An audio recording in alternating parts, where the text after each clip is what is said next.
All right, so I've been looking forward to this conversation for a little while now. Thank you so much for being here, first of all. Anytime someone says that, you know they're going to ask you the hardest question that they can think of. Of course, that's what we're here for. We're not going to softball this for you. So what's fascinating, and the reason why I've been very excited about having this conversation, is that you're very unique. So you're the CIO of HHS, which is a huge, huge responsibility. Amazing organization, complex organization. But what's equally interesting is your career arc and how, your roles that you've played at HHS, at GSA, at Treasury, and the transformation you've led in all those roles from a business perspective, before now obviously being responsible for the technology side. So before we get into it, tell us a little bit about how that came to be. How did you bring the expertise and the first-hand experience that you learned in your prior roles, and how are you bringing it to your new role?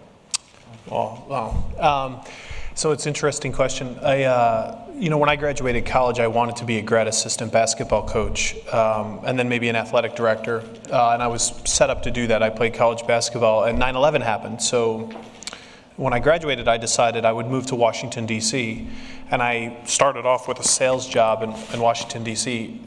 When I initially got offered a federal job, they offered to pay for my master's, and they said I was offered two jobs. One was kind of a business development type role at GSA, and the other was doing contracting. And the recruiter told me, if you learn contracting, you'll learn responsibility, and everything in the federal government is based on contracting. And if you do the business development job, you'll travel a lot, but at some point in your career, you won't be able to move up.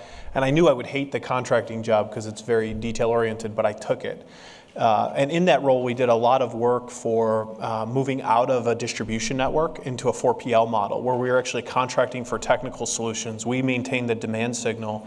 We shared data at that time through an EDI with a network of service providers that would serve as the 4PL providers from a product perspective. So I transitioned from that into building enrollment, vetting, adjudication, and redress systems within DHS to actually identify terror threats around the world on the basis of 43 biographic indicators.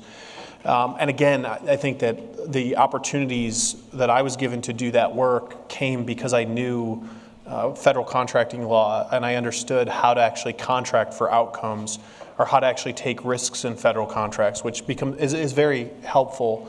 So I've just, throughout my career, I have chased what I'm interested in. When I took the small business executive role at the Treasury, people were like, "You're going to hate it." But what I wanted to do was, and I never actually succeeded in doing this, was change the way we did acquisition to look at how small companies are reinvesting in themselves with dollars from federal contracts, and use that as an indicator in how we actually award follow-on contracts. So if you reinvest in us, then we should look at that and take that into account when we go out to do business with folks. So I've tried to just focus on things that I'm interested in. And if you're interested in something, you're regularly engaged, and it's worked out. But I've never had a specific goal in mind in my career. And I do get, sometimes you get interested in something and you pivot really quickly, when a lot of folks said you should maybe have spent 3 or 4 years in a role. And so there's that too. But that's really the approach that I've taken. So what's fascinating is I'm not aware of any other executive who's come into a large departmental CIO role from an acquisition background. A lot of people come, typically, CIOs start out in the basement somewhere, racking and stacking servers, pulling network cable, and then over time go through the ranks and become executives. But it's fascinating, and I think extremely interesting, because acquisition and technology deployment outcomes are deeply linked. And you can't go to a conference in DC where half the topic doesn't become about acquisition and all the things that are broken and why it takes so long. At the same time, innovation in the acquisition side can lead to really amazing outcomes, as we've seen both at GSA and HHS. So tell us a little bit about how you see that linkage and how you're bringing it into your new role. It's a really good question. No one's ever actually asked that question before, but to me, if you look at, everybody talks about Silicon Valley, and if you look at Silicon Valley, there's a couple things there that are unique. There's extremely gifted and talented technical folks, and there's capital. And there's folks that know how to invest in companies, and they know how to incentivize behavior in the companies that they invest in, and deal with some folks that maybe have very different personalities in terms of the technical capabilities. So, my approach in the CIO role, I look at how can I incentivize behavior in the marketplace. And there's a lot of people that don't believe in blockchain and hate some of the things we're trying with that. But if you actually look at the approach and you stop thinking about the underlying technology and stop trying to be an expert in the technology and how it should be applied, and you look at the approach that we took, we incentivized risk taking. We actually issued contracts and said, look, for $250,000, if you can help me solve this problem, for $500,000, if you can help me execute on this opportunity that I think will solve this problem, we actually incentivized that behavior from our contractors, and we've slowly moved up the value chain. We'll have a solicitation that hits the street here in a few weeks, where I'm actually flipping the paradigm on its head, and I'm saying I have an ATO'd capability, fully ATO'd. The framework is ATO'd. So when you're done delivering this, you have an ATO. Think about how much I just lowered your risk. I have an ATO'd capability. I've done 3,000 human-centered, I've met with 3,000 members of our workforce in human-centered design sessions, over 300 sessions. So the application layer was designed by our people. Think about how much I've lowered the change management risk.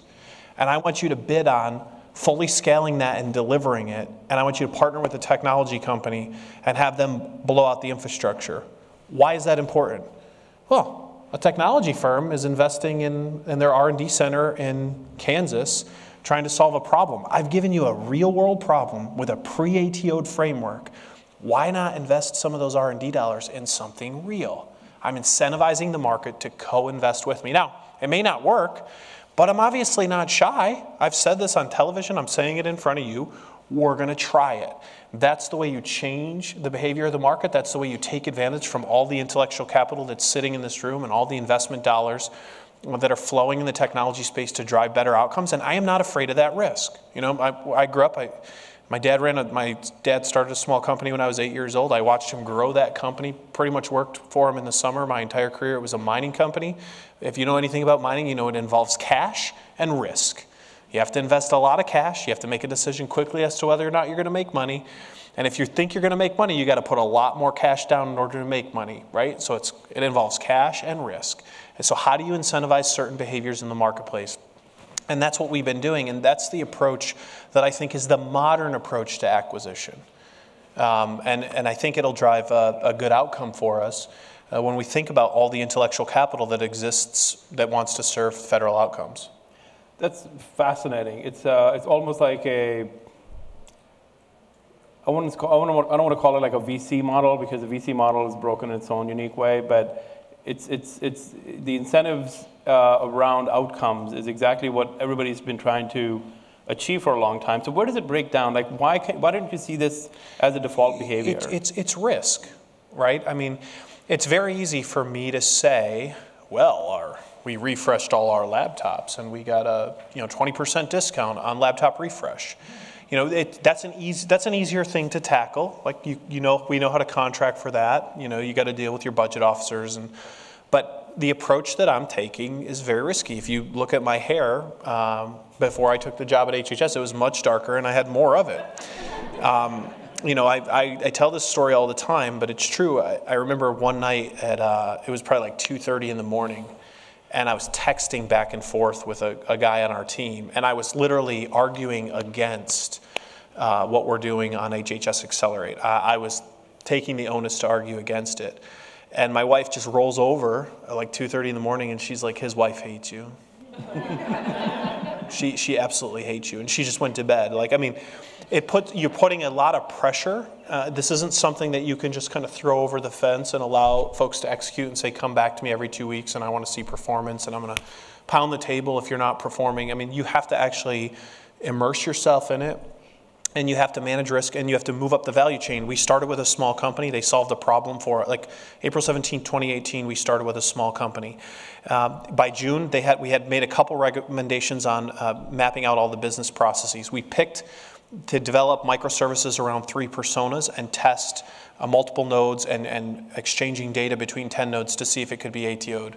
From June until September 30, we build out those personas, one for industry, one for the program manager, one for the contracting professional, and we tested the nodes with dummy data, bidirectional exchange of information, and we said, look, we think it can be ATO'd. The personas definitely generate some level of value and output from the test that we just ran. We then took those multiple nodes. Everybody says, where's the blockchain? We took it and we brought it down to one node. I'm not going to sit there and pay the O&M cost on this giant system that I'm not even using. Brought it down to one node, turned right back around, focused on human-centered design sessions, building out those microservices, and went through the ATO process. There's a lot of risk in taking that approach. That is a very different way of doing business. It's easy to shoot at it and say, well, you should have done this and you should have done that. But I guarantee that you cannot find another person in the entire federal government who's gotten an ATO on an emerging technology, and they started with contract award on April 17th and received word that they were going to, 2018, received word that they were going to get the ATO on November 22nd of 2018. The document wasn't signed till December 10th because folks were on vacation. Okay, but that didn't come easy. I mean, that was very hard. That was very intense, right? And so there's risk in taking that approach. So obviously, there's a tremendous amount of work we've done at GSA and then certainly at HHS with emerging technology, specifically blockchains. Let's talk about that for a second. Anytime you bring a brand new paradigm to a well-established problem set, right? Acquisition is a well-established problem set in the government. There's a lot of eyes that start rolling. There's people who work for you that roll their eyes. There are people who are in the industry that rolls their eyes. There are people on the business side who are like, this guy's trying to do something, and oh my God, this blockchain thing. How do you manage the human side of that change in addition, in conjunction with the technology side of that change? Yeah, I mean, a lot,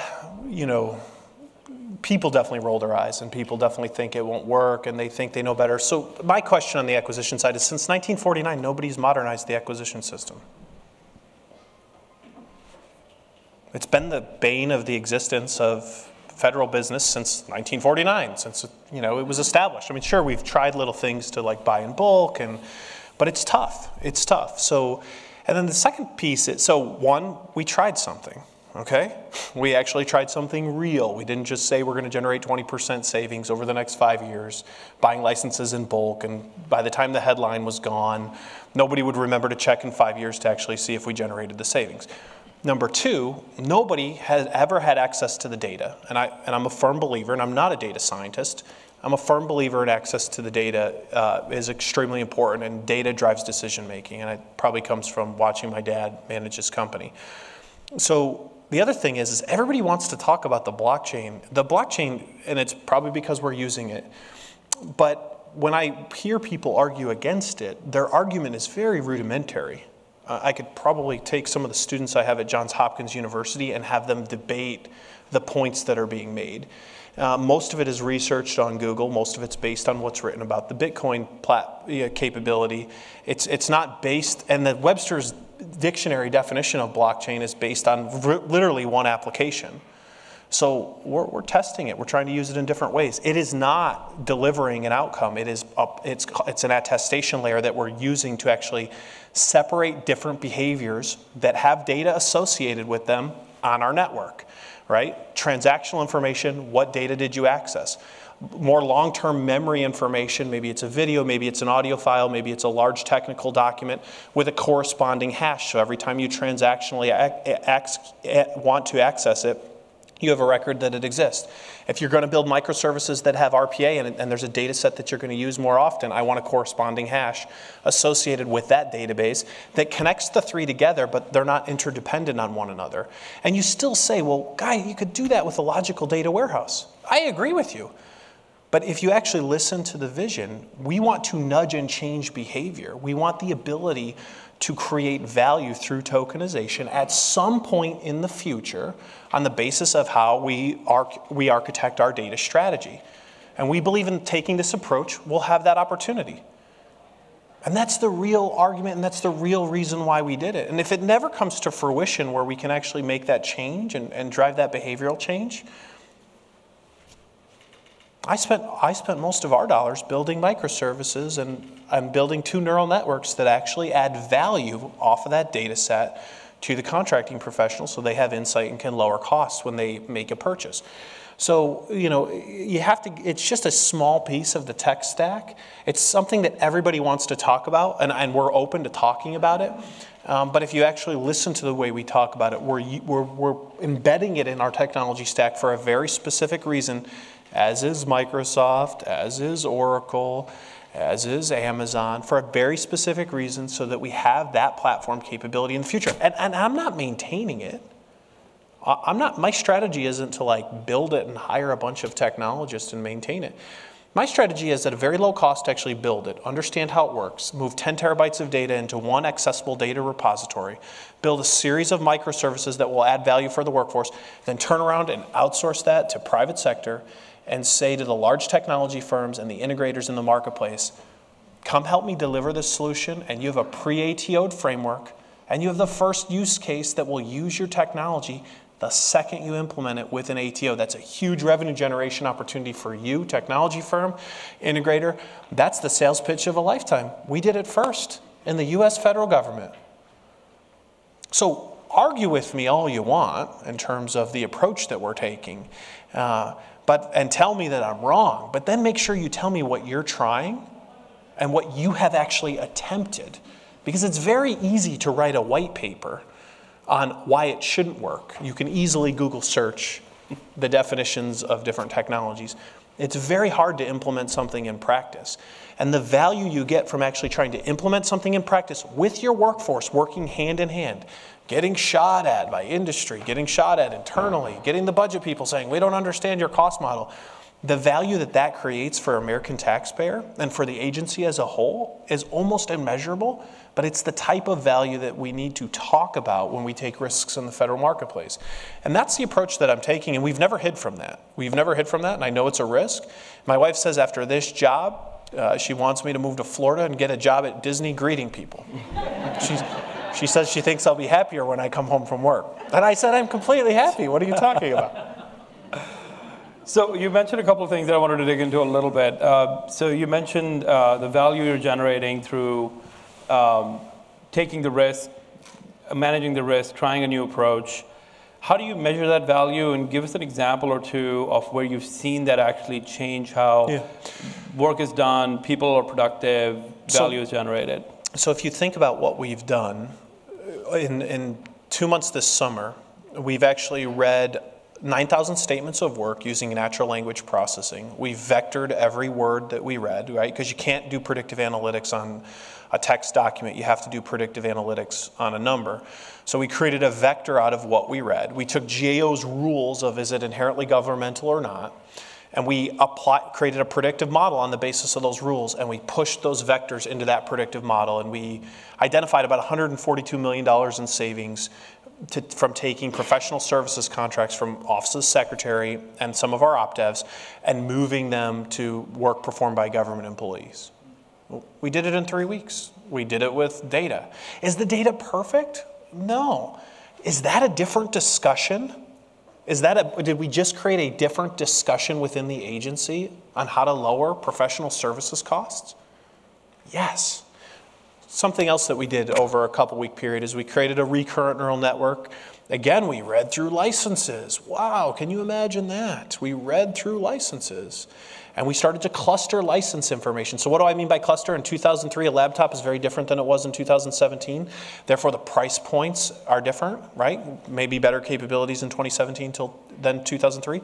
So we read through licenses, created a vector, overlaid it with a predictive model, clustered the data and the price points into a band, and said, I'm making this up because I'm not going to be specific about any specific company, but company XYZ who sells us laptops, the band for buying a laptop in 2019 should be between $1 and $2. Did I do a good job of obfuscating, right? Mm-hmm. And now, does that change the conversation for the contracting professional if you just ran that analysis on 15 years worth of acquisition data from an organization that spends $24 billion in service a year? That significantly changes the discussion. Now, Through now our vendor portal and our program, so we created a statement of work merging capability that essentially reads through the statements of work, takes the data off the blockchain, reads through statements of work, through a TurboTax-like interface, starts to pre-populate kind of a market research document and beginning of an acquisition plan that may benefit you, program manager. That's a functional capability that significantly speeds up acquisition planning. We're testing that right now. And by the way, we're testing, this is right on schedule. I mean, we're within we're just like any government agency. We're probably 2 weeks, a month behind where I'd like to be. But we're not too far off schedule on building and developing these capabilities. So has it been put into practice in real life? I would argue the discussions we're having around professional service expenditure and the discussions we're having on how to negotiate licenses has certainly had an impact on the way we're going to execute.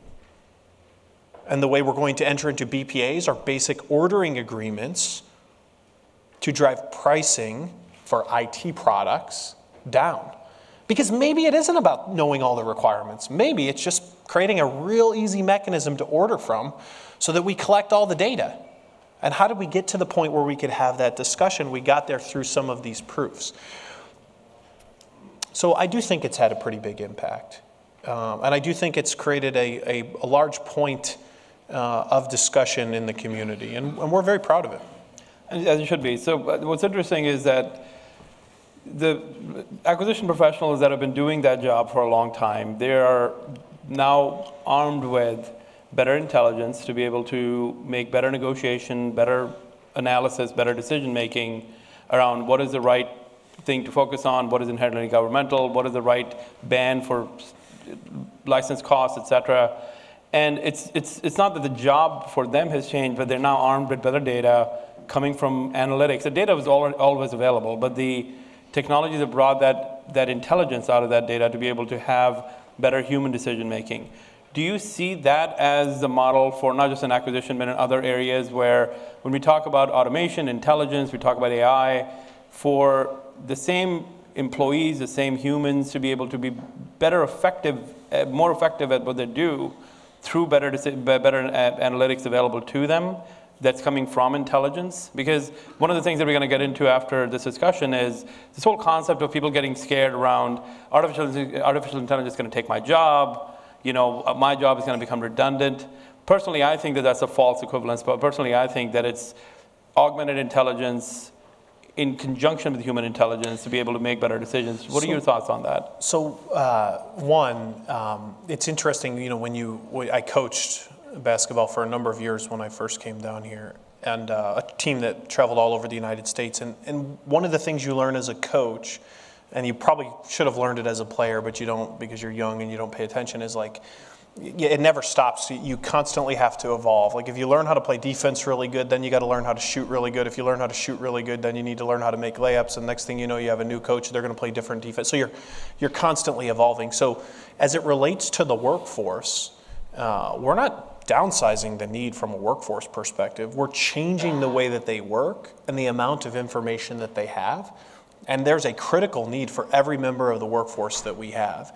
And the other thing is we are changing the job. I mean, I say this as a joke, but it's kind of, if you think about it, it's true. You go back 10 years, and if I wanted to change to a system, I made a request. So my wife says to me, Jose, I need you to take out the trash and the recycling. And I don't go to her and say, honey, I'm going to do that on Friday. I know it's Monday. I'm going to schedule that for Friday. That's the way systems were delivered historically, right? But if my wife says that to me and I say I'm going to do that on Friday, there's an issue, right? Now what we're doing is we're changing the way we work with the acquisition workforce. So when we put out Accelerate to our workforce, we couldn't even deal. We had the 15 years worth of data, and the system functioned really slow as it related to merging statements of work. This was like last week. Now, of course, I was unhappy. But we tweaked the system, and the next morning, it functioned very fast and at pace. And so we're reacting to and giving and implementing feedback on the basis of what the workforce tells us in real time. That's a change in the way the workforce works. And in terms of lessening the burden on the workforce and needing less, I think that we certainly don't need less people, because with data and with insight, we have so many more opportunities to explore where we can drive better value. So to our workforce, we say, this is a representation of you and your feedback. This cannot be built without you. You are the domain expertise. We no longer have middle management driving an outcome. We have a group, we're crowdsourcing it from a group of 3,000 people who are regularly providing input. It doesn't exist without them. And then with the insight that they have more time now to actually use that information to hopefully deliver better outcomes. So it does change what they do, but I don't know that it requires less of them. And we try to stress that. And we believe that. I mean, that's not lip service. We actually believe that. Well, that's phenomenal insight. I do want to make sure that, Jose, your time is extremely valuable, but there was a lot of interest in you being here today. To open it up to any questions from the audiences as well. Sure. We have some time, and we'll make sure that we take any questions that might come up. But it's an incredible story, and one that's only just beginning in some ways, and will continue to evolve, and we'll certainly keep track of your progress. But any questions from the audience for Jose? Go ahead, Mike. All right, here's Sonny. Hi, Jose. Just curious Hold on one to second. see. Sorry, there's people on the list. Thank you. How do you balance the emergence of like AI and big data with the security requirements that each agency has, especially like taking FedRAMP? I mean, if you take Amazon lineup, half of the services don't work in FedRAMP because it's basically AI requires pool of data that is shared. So what's the balance that you're finding around innovations you bring into the secure requirements around that? So it's a good question. So we went through and got FedRAMP approval on a framework to operate before we actually built the baseline functioning capability. And we never built the full capability. We built the baseline capability because we knew we would flip it on its head and say, it's FedRAMP approved. Here are the parameters. We know you're investing in technology. If you bid on this work and you win, at the end of whatever initial operating capability is, you'll have the first FedRAMP approved platform to do whatever. So we flipped the model on its head, and that's how we balance that risk. Another point that I would like to make is, if you think about a trusted internet connection or the firewall around HHS's network, and you just think about basic ELAs, we actually read the ELA. It's amazing what you learn when you read the ELA, right? And it had some like neural network machine learning capability in it at no cost. Wow, it's unbelievable. It was negotiated as a part of the ELA. I mean, thank you very much, GSA or whoever did the negotiation. And within a period of 2 weeks, we literally overlaid a machine learning capability that takes work that it would take one single analyst 4 days to do, and it automates it and does it within 1 second. So understand the tools that you have contractually in place. And if you're going to do anything developmental, number one, don't try to build the whole thing in-house. And number two, make sure you focus on FedRAMP approved framework immediately and get it approved at a dummy level so that you understand what the framework is. And then you are buying down risk for the industry partner that's going to come in and deliver a broader solution should you get to a point where you're going to make a decision to deliver a broader solution. That's the way to go about it. And I think that's how you eliminate some of the security risk, and I think that's how you stimulate interest from an industry perspective in supporting your outcome. Got maybe time for one more question. Ma'am? There's two. We can do both, okay, if you guys don't mind. Oh, okay. Hi. So it's fascinating what you guys are doing with AI and machine learning and the natural language processing. What I wanted to actually ask about was how do you encourage and incentivize, and also the frequency of training within your professional development workforce, and how do you get them to be engaged? I'll leave that to you. Yeah, it's interesting. I mean, again, if you think about coaching, right? I mean, you can teach someone to do something and they'll remember like 20% of it. You can teach them to do something and then maybe simulate it in practice or have them do it in a game, and they'll probably retain about 50% of that experience and whatever they learn. And then you can teach someone to do something, put them through it in a practice of some sort, and then have them actually teach it to someone else and do it. And that's what you're going to do to maximize. I teach at Hopkins University and UVA, public procurement, business, and blockchain. And that's how you're going to maximize their level of understanding, and then you have to repeat that. So when I invest in a proof, whether it works or not, I am actually starting to change and educate my workforce at the same time. And then we obviously use professional development experiences to make sure that our workforce can get a broader view of what's happening in the marketplace. But I'm a big believer in actually lifting up the hood and allowing you to go in and develop and try something. And if I spend $200,000 on a proof that doesn't work, but I engaged 50 members of my workforce and they learned something about implementing AI, how many projects in government spend a lot more than $250,000 and never work? The outcome of it is a white paper that tells you what you should do that nobody ever reads, and a beautiful slide deck, right? So I want to make sure that we are putting our hands on something technologically related, that we are actually developing it, that we are building a microservice, that we are testing it, and then we're saying it worked or it didn't work, we want to scale it or we don't want to scale it, or we think it's unscalable. I think that adds a ton more value. That's more risky. It makes it easier to be shot at because, people that write white papers, they sit down, they do Google searches, they write a white paper on whatever came from their Google search, and they have a paper. By the time they finish writing it, it's probably static and outdated. The experience and the journey of the experience is truly what lets you evolve your workforce, and that's what we're committed to and focused on as long as I am in this role. Great. We had one more question here. Good morning. I commend you for your work in contracts and acquisitions, but what are the plans for grants management and services? Yeah, I think that from a grants management perspective, we are trying to look at, and I don't run the grants management organization, but in partnering with them from a technology perspective, we're trying to push them to use the data they have to identify risk and to identify where inaccuracy or fraudulent behavior is actually occurring in the portfolio. So there's a significant amount of data in the grants portfolio that's available. How do we separate data from business process? And how do we use technology to flag where there are risky activities occurring? Maybe it's fraudulent, maybe it's just the nature of behavior as it relates to that specific transaction. And how do we use that to drive better decision making? And then that's really been our focus in the grants portfolio. I think from a persona perspective, it's creating visibility for the organization that's providing the grant into how the grant is being spent. And I think from a performance perspective, it's creating visibility into the grantees, the organizations that are actually receiving the grant, and how they may be interrelated to one another, and what kind of outcomes and objectives they're driving, and then being able to ingest those outcomes and objectives, and maybe it's something like opioids, and understand if it's really having the intended impact that we would hope it would have. So that's kind of where we're pushing them, the grant portfolio. Again, in that portfolio, we oversee the technical investments, but we're not kind of driving it as much.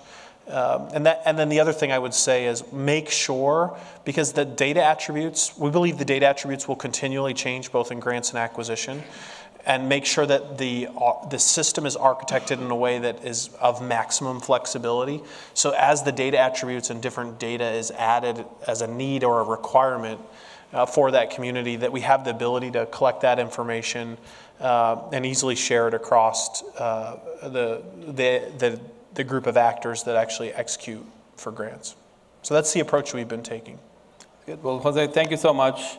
Thank you. Really, really appreciate you being here, your insights, and all the great work you guys are doing. We'll be following your success very keenly, and hope to see you again here next year and share more stories about all the amazing things you're going to do in your new role. We will absolutely share. Thank you, guys. Thank you, guys.